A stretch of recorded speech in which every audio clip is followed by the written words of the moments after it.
नमस्कार, मैं हूं विवेका। आप देख रहे हैं खबर बिहार 24। आज 12 अगस्त है। 12 अगस्त की छोटी बड़ी खबरों से मैं आपको अवगत करा दूं।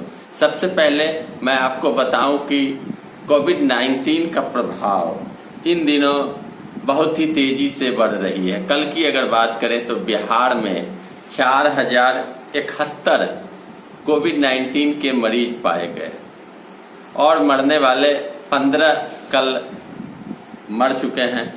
और अगर आंकड़े की बात करें तो 86,812 कुल मरीज बिहार में हो गए हैं और मरने वाले की संख्या 465 हो गई।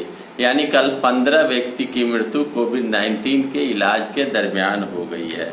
16 जिले ऐसे हैं जहां 100 से अधिक मरीज पाए गए। उसमें पटना में 554, अररिया में 123, बेगूसराय में 225, भागलपुर में 195, बक्सर में 162, पूर्वी चंपारण में 208, गया में 172, कटिहार में 164, मधुबनी में 143, सहरसा में 149, मुजफ्फरपुर में 124, पूर्णिया में 119, रोहतास में 122, समस्तीपुर में 117, सारण में 106, वैशाली में 103, पश्चिम चंपारण में 113, किशनगंज में 85 और मुंगेर में 83 नए संक्रमित मरीज मिले हैं।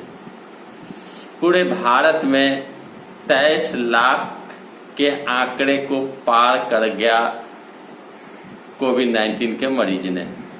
इधर बिहार के बढ़ते हुए कोविड-19 के मरीज की संख्या को देखते हुए बिहार के मुख्यमंत्री नीतीश कुमार ने प्रत्येक दिन 1 लाख लोगों की जांच की बात कही है और इसके लिए भारत सरकार से उपकरण मांगा है और किट मांगा है और अन्य सुविधाओं के लिए भारत सरकार से बिहार के मुख्यमंत्री नीतीश कुमार ने गुहार लगाई है।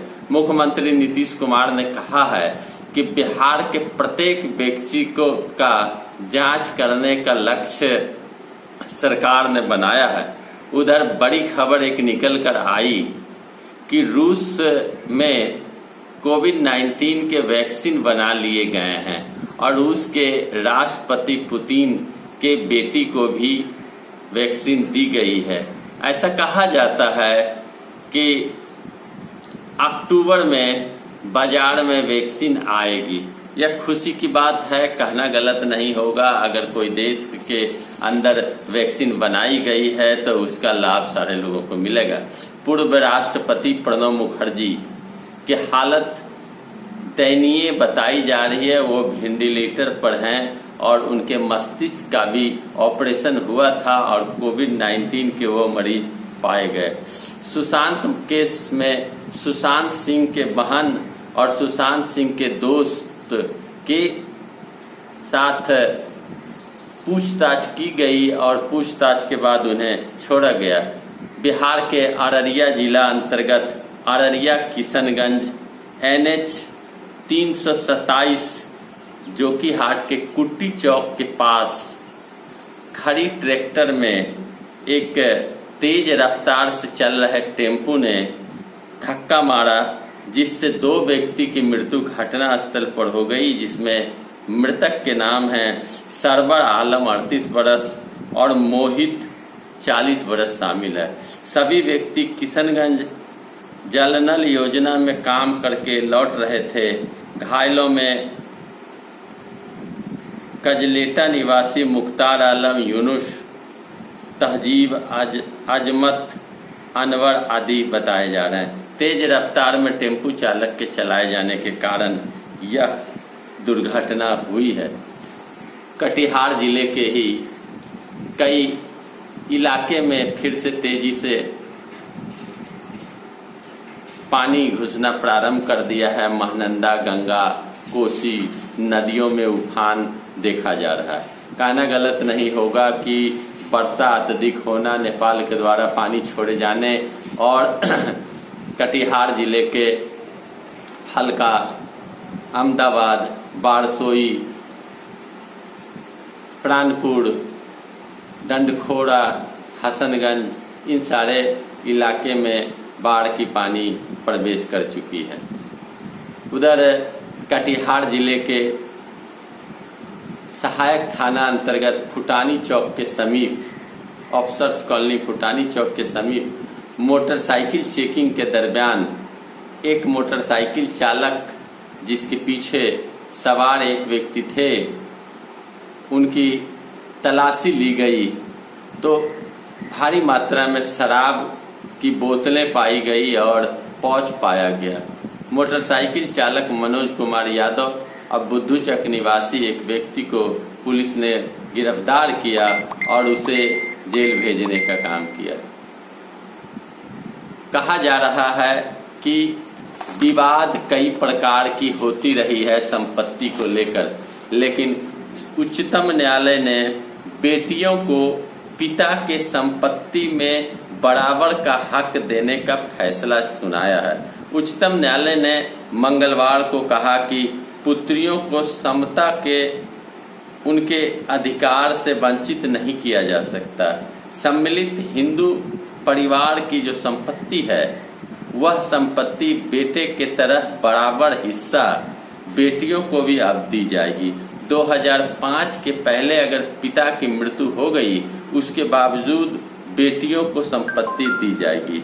न्यायमूर्ति अरुण मिश्रा, न्यायमूर्ति एस अब्दुल नजीर और न्यायमूर्ति M.R. शाह के पीठ के फैसले के अनुसार कहा गया कि बेटियों को धारा 6 में प्रदान किए गए समता के अधिकारों से वंचित नहीं किया जा सकता। कह सकते हैं आप कि अब बेटियों को बेटे के समान पिता के संपत्ति के अधिकार को प्राप्त करने का अधिकार कोर्ट ने दे दिया। 2005 के पहले अगर पिता की मृत्यु हो गई उसके बावजूद भी उसे मिलेगी संपत्ति और लंबित मामले को 6 महीना के अंदर में देश के कोने कोने की अदालतों में 6 महीना के अंदर निष्पादित करने का भी निर्देश जारी किया गया है। कोर्ट का कहना है कि बेटा की शादी हो जाने के बाद बेटा माँ बाप के प्रति वफादार नहीं रहते, लेकिन बेटियां हमेशा माँ बाप के प्रति वफादार रहती है और बेटियां हमेशा माँ बाप के लिए बेटी ही बनी रहती है। इसलिए पिता के संपत्ति में पूर्ण अधिकार बेटियों को अब सुप्रीम कोर्ट के आदेश के अनुसार दे दी गई है। यह बड़ी खबर है।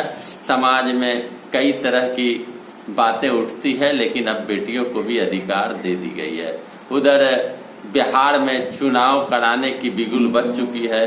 बिहार में चुनाव इसी साल होनी है। सारे पार्टियों से राय मांगी गई थी, लेकिन सारी पार्टियों ने राय दे दिया, लेकिन चुनाव आयोग ने स्पष्ट कर दिया कि चुनाव इसी साल कराना है। बस सारे पार्टी के नेतागण अपने अपने तैयारी में लग चुके हैं। तेजस्वी यादव ने कहा है कि मैं भी तैयारी में लगा हुआ हूं और मैं चुनाव तैयारी के साथ लड़ूंगा। दोस्तों, सुरक्षित रहें, स्वस्थ रहें, अपने घरों में रहें, लॉकडाउन का पालन करें। कोविड-19 के चपेट में आने से बचने के लिए जो सरकारी एहतियात बताई जा रही है उसका पालन करना अति आवश्यक है। धन्यवाद।